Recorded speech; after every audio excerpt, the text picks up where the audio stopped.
Para poder entender la relación que tenía Jesús con el Templo de Jerusalén, es importante situarlo todo en su contexto. Es importante que entendamos lo que representaba el Templo de Jerusalén para los judíos hace 2000 años. Y aquí es importante aclarar que el Templo de Jerusalén no era solamente un lugar religioso, era el centro político, el centro económico y el centro de culto del pueblo judío. Es como si hoy en día tuviésemos en un mismo edificio a la Bolsa de Wall Street, al Vaticano y al Congreso de los Diputados. Todo eso estaba representado dentro del Templo de Jerusalén, porque el Templo de Jerusalén estaba vinculado a todos los aspectos de la vida cotidiana de los judíos hace 2000 años. Aquí podemos ver la iglesia Dominus Flevit, una iglesia franciscana que significa el Señor lloró. El Señor lloró, es decir, Jesús lloró, como está escrito en el Evangelio. Al acercarse y ver la ciudad, lloró por ella. Y luego continúa con una predicción en donde dice que de Jerusalén no quedará piedra sobre piedra. Es decir, según la tradición cristiana, la predicación, la profecía que anticipa la futura destrucción de Jerusalén tuvo lugar aquí. Pero no fue la única oportunidad en la cual Jesús habló, en teoría, en contra del Templo de Jerusalén o sobre la futura destrucción de la ciudad de Jerusalén. Lo hizo en varias ocasiones. Y para poder entenderlo bien, para poder entenderlo en su contexto, tenemos que hablar sobre cómo la sociedad judía de la época trataba al templo, cuál era la sensación generalizada que se tenía sobre el Templo de Jerusalén, y para eso tenemos que conocer de cerca cuáles eran los grupos judíos que operaban, que existían en la época de Jesús. Para resumirlo, podemos hablar quizás de tres grandes grupos que conformaban la sociedad judía de Jerusalén, aunque había más, pero tres eran los principales. Los saduceos, que eran los sacerdotes del Templo de Jerusalén, y por lo general la clase aristocrática, la clase alta de la sociedad jerosolimitana de aquella época, y que por supuesto cualquier intento de hablar en contra del templo o cualquier comentario o cualquier acción que ponga en duda la autoridad de los sacerdotes del templo era automáticamente vista para ellos como una amenaza. Y por tanto podemos ver también por qué son los sacerdotes saduceos quienes enseguida, cuando Jesús llega al templo, lo identifican como una amenaza, como un peligro inminente. Y está escrito por ahí en el Evangelio que cuando Jesús llega al templo y comienza con ese acto de subversión en donde vuelca las mesas de los cambistas y de los vendedores de palomas, los sacerdotes comienzan a planificar cómo acabar con él. Luego estaban los fariseos, que eran principalmente los representantes del pueblo, eran populares, que tenían una relación compleja con el Templo de Jerusalén, muy parecida a la relación que tiene Jesús de Nazaret con el Templo de Jerusalén. Y es que, por un lado, los fariseos seguían considerando que el templo era el recinto sagrado de Israel, era el espacio en donde estaba la Shejiná, la presencia divina, y a donde había que peregrinar y donde había que ofrecer sacrificios, pero criticaban la corrupción de los sacerdotes y también pensaban que el templo quizás tendría que sufrir algún tipo de reforma en el futuro, cosa que probablemente pasaría con la llegada del Mesías. Criticaban el templo, criticaban la administración del templo, pero no lo rechazaban del todo, y en paralelo habían desarrollado un sistema alternativo que consistía en el estudio de la Torá, que consistía en frecuentar sinagogas, que consistía en la purificación ritual, algo muy parecido a lo que vamos a ver que hace también Jesús a lo largo de su ministerio. Y por último, el tercer grupo es el grupo de los apocalípticos, que son aquellos que pensaban que era inminente el fin de los días, que ellos creían que el templo iba a ser destruido y sustituido por otro. Y aquí podemos hablar quizás de los esenios, que se habían retirado al desierto, a la región de Qumrán, cerca del Mar Muerto, y rechazaban rotundamente todo lo que tenía que ver con Jerusalén y todo lo que tenía que ver con el templo de Jerusalén, y creían en la inminente llegada del Apocalipsis. Entonces, claro, cada uno de estos grupos tenía una relación distinta con el templo de Jerusalén, lo que significa que cuando llega alguien y amenaza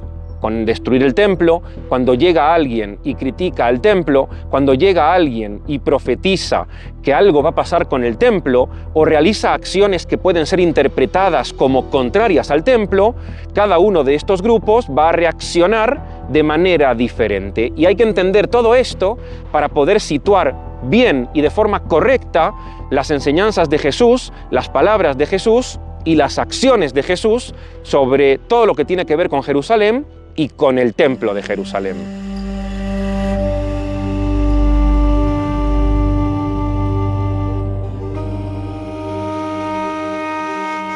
Estoy en el cementerio judío del Monte de los Olivos. Todo esto son tumbas judías y enfrente del Monte de los Olivos se puede ver la explanada del antiguo templo de Jerusalén.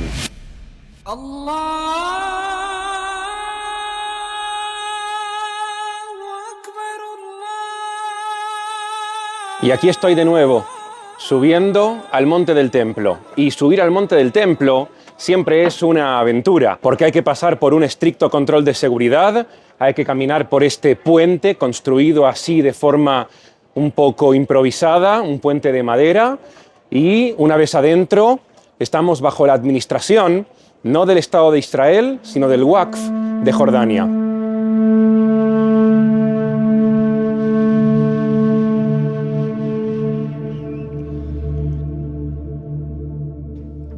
Nosotros leemos en el Evangelio que lo primero que hace Jesús cuando viene a Jerusalén es venir aquí, venir al templo de Jerusalén. De hecho, donde pueden ver aquí atrás la cúpula de la roca, que es hoy en día uno de los edificios del Islam más famosos, es donde se encontraba el templo de Jerusalén.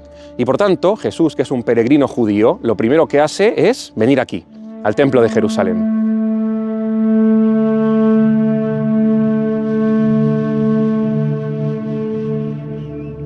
¿Qué es lo primero que hace Jesús cuando entra al templo? Porque Jesús sube al templo que se encontraba detrás de esos muros que podemos ver ahí detrás. De hecho, sube por estas escaleras que podemos ver aquí.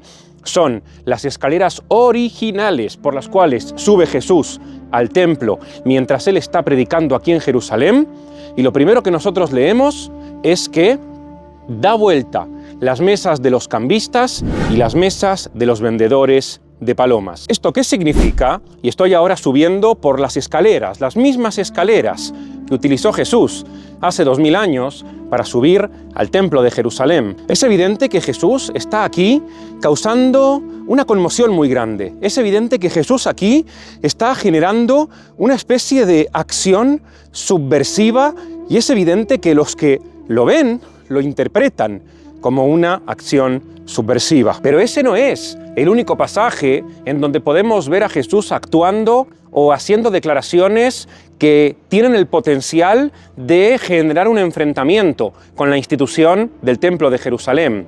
Por ejemplo, en el Evangelio de Juan, nosotros leemos que Jesús dice: «Destruid este templo y lo levantaré en 3 días». Obviamente, la tradición cristiana posterior ha interpretado este pasaje en alusión a su propio cuerpo. Jesús es crucificado, muere, es enterrado y al 3er día resucita. Pero si situamos este pasaje en su contexto, es evidente que para quienes escuchan estas palabras, esto podría generar cierta tensión o cierta hostilidad con las autoridades del Templo de Jerusalén. Posteriormente, nosotros leemos también en el Evangelio de Marcos que cuando están juzgando a Jesús, algunos de los testigos traen estas palabras para acusarlo, diciendo: «Yo he oído que Jesús dijo que iba a destruir el templo de Jerusalén». Es decir, podemos ver claramente cómo Jesús entra en conflicto, ya sea directa o indirectamente, con la institución del templo. Podemos ver cómo las acciones de Jesús, podemos ver cómo la predicación de Jesús, las palabras de Jesús, generan cierto malestar entre Jesús, sus seguidores y la institución del templo, junto con las autoridades del templo de Jerusalén, que son los sacerdotes del templo de Jerusalén.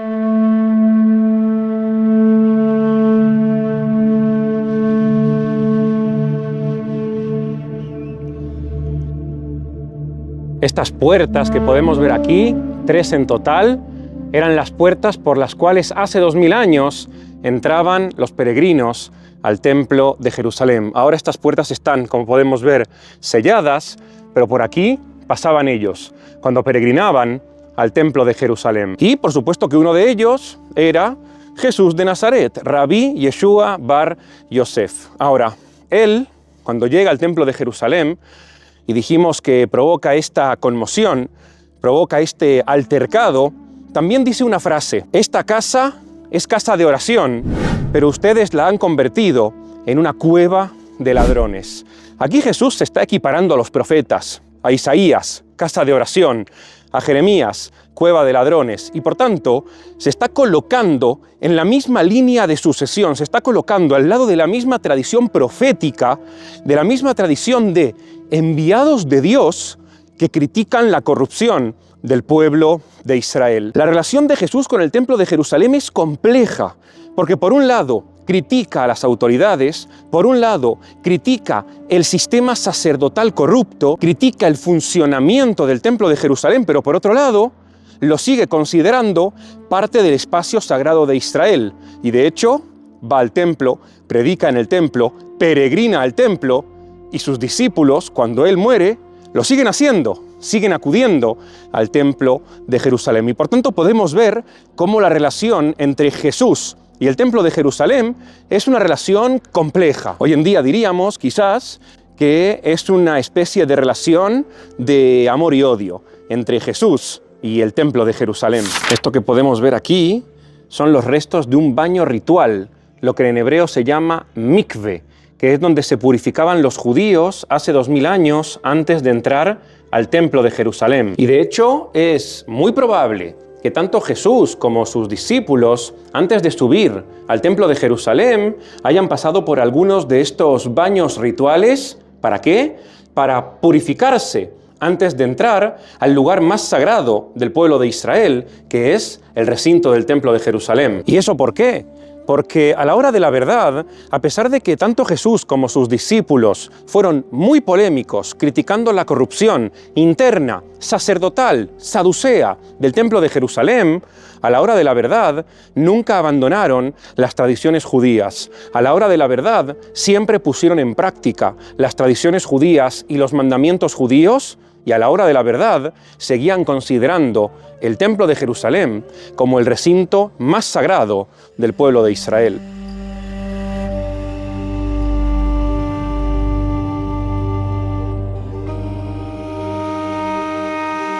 ¿Predicó Jesús la destrucción del templo de Jerusalén? Sea la respuesta un rotundo sí, o sea la respuesta un rotundo no, aquí podemos ver las piedras del muro de contención de la explanada del templo de Jerusalén, piedras que fueron derribadas, destruidas por el ejército de Roma hace 2000 años, cuando en el año 70 el ejército de Roma, liderado por Tito y Vespasiano, entran en Jerusalén y destruyen el templo de Jerusalén. Que el templo fue destruido es una realidad histórica, y aquí podemos ver las pruebas de esa destrucción. Esta piedra tiene 2000 años, y hace 2000 años se encontraba en lo que hoy en día es la parte sur del Muro de los Lamentos, que en aquella época era parte de la pared exterior que contenía la explanada del templo.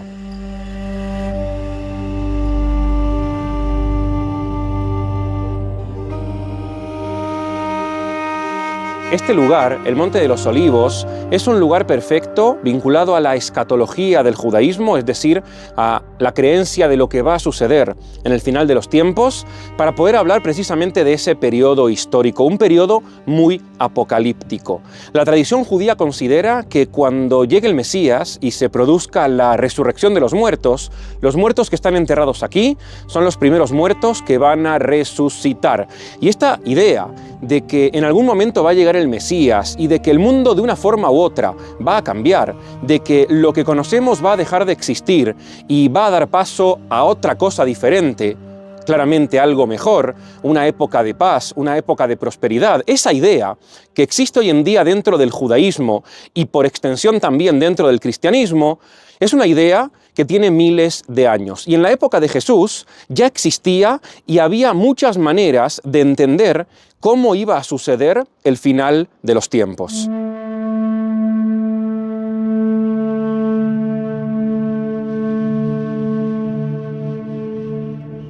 Y aquí estamos de nuevo, volvimos al mirador del Monte de los Olivos, desde aquí se ve perfectamente la explanada del templo en donde estuvimos hace un rato, las puertas que eran usadas antiguamente para que los peregrinos entren a la explanada del templo de Jerusalén, y la iglesia de Dominus Flevit, la podemos ver también ahí, en donde según la tradición cristiana, el Señor lloró, es decir, predicó la destrucción de Jerusalén. ¿Y por qué volvimos a este lugar? Bueno, primero porque es una de las panorámicas más bonitas del mundo y quería terminar el vídeo aquí, con estas vistas increíbles de la ciudad vieja de Jerusalén. Y segundo, porque desde aquí quiero contarles otra historia, y es que Jesús aparentemente no fue el único judío de hace 2000 años que habló sobre la posible destrucción del templo de Jerusalén.